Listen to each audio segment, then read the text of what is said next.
Magandang araw mga kaibigan. Bigyan natin ng reaction opinion itong video po, Facebook reel posted by Bigwas ng Agila.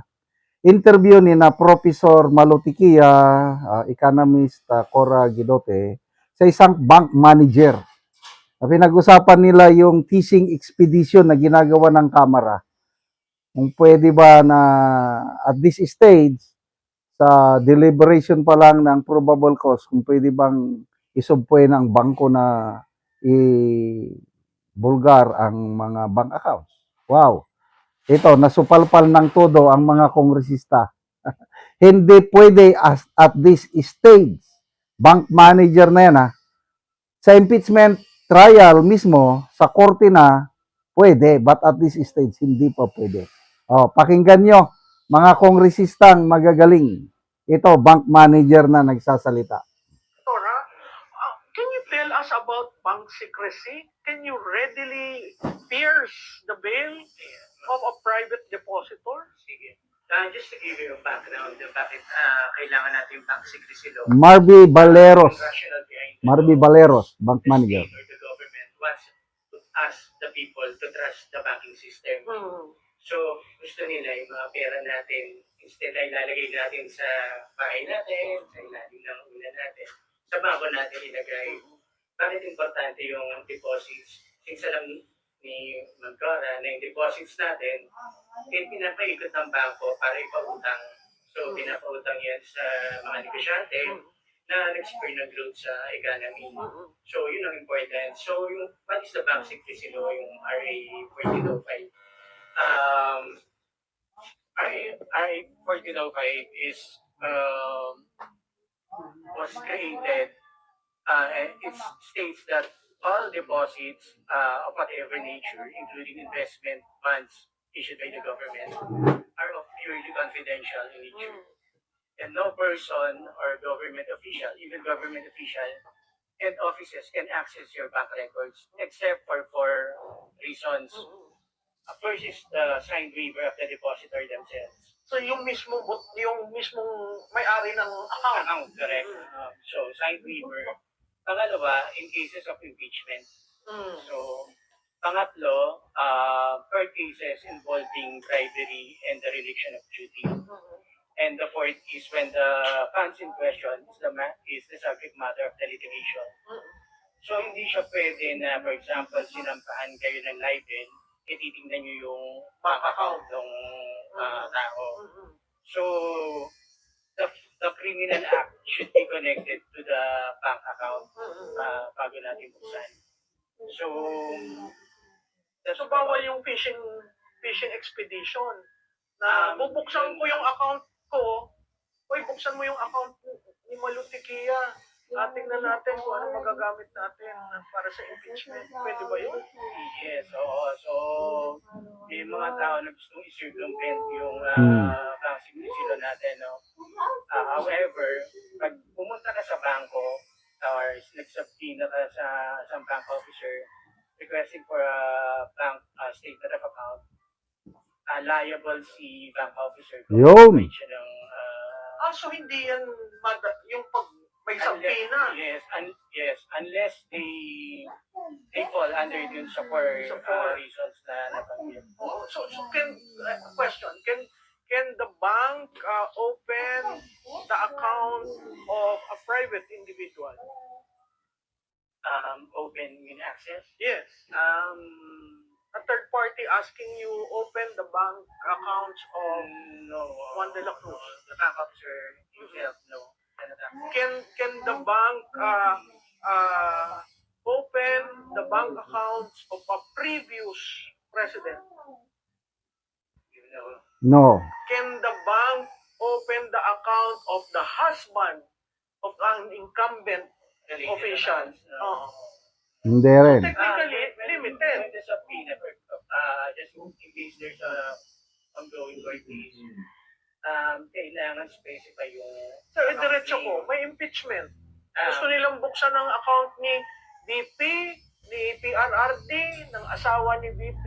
Pwede ba yun? At this stage kasi of the impeachment, if I'm not mistaken, we're only on deliberating the impeachment.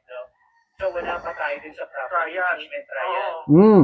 So without the proper impeachment trial, there's no reason to disclose the bank account. Yun. So hindi pa siya, wala pang impeachment court na napo-form. Mm-mm. So yeah, as you mentioned, that's a fishing expedition. That's a fishing expedition, right? So if the House Committee on Justice gives you a subpoena, you as a bank manager, will that Without the impeachment, Oo. without the just the House? yes, the bank officer will be criminally liable under the law. Ayan. Yes. What is the impact to the economy if we start shaking the banks?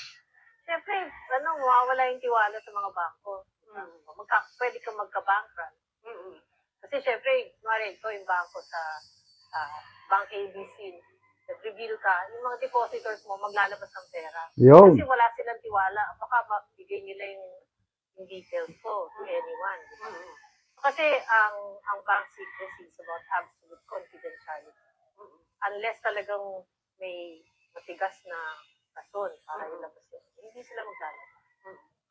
Yes. And aside din sa bank, secrecy of bank deposits, meron din tayong FCDU Act, the Foreign Currency Deposit Act. Ito mas stricter to. Even with the court case, you cannot open the bank account unless there is a waiver from the depositor. So, ang rationale naman Kaya behind pala yung this, dating speaker, hindi mabuksan. yeah. So, mas maganda kung dollar yung account mo sa bank. Kasi may dollar siya eh. Kasi pag nawala yung tiwala sa mga bangko, magkaka-systemic risk. So, with the crisis, Yan, and with dadagdag this, ka pa. the shaking, Dadagdag ka pa. that is bad for The whole system.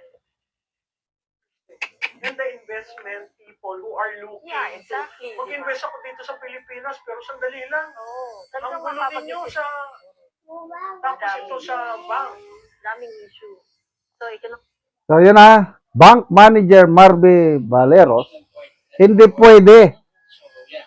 yung hindi pwede That's a yung fishing. mag-open ng bank account at this stage of the impeachment process dahil wala pang impeachment court.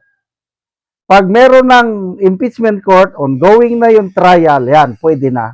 Kasi yan ang isa sa mga exemption sa bank secrecy law na pwedeng mabuksan ang bank records kung kasama ito sa impeachment trial. Sa ngayon, wala pang trial.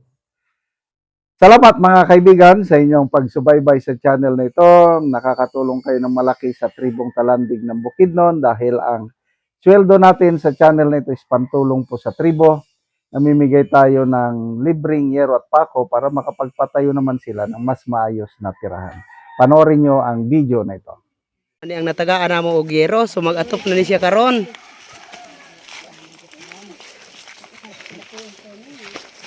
So muna ni ang iyang gipatindog nga balay.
Ug karon man na gyud sa pag-atop ang among gihatag nga yero. Salamat sa Ginoo ug sa nagtabang sa sin nga nakabalay na gid ko karon. Oo. Una-una nakigpuyo ra gid ko sa akong ugangan ug karon nakabalay na gid ko. Oo, so pila ka buok imong anak? Isa pa ang mga anak. Isa pa. Oh. Oo, so salamat kaayo.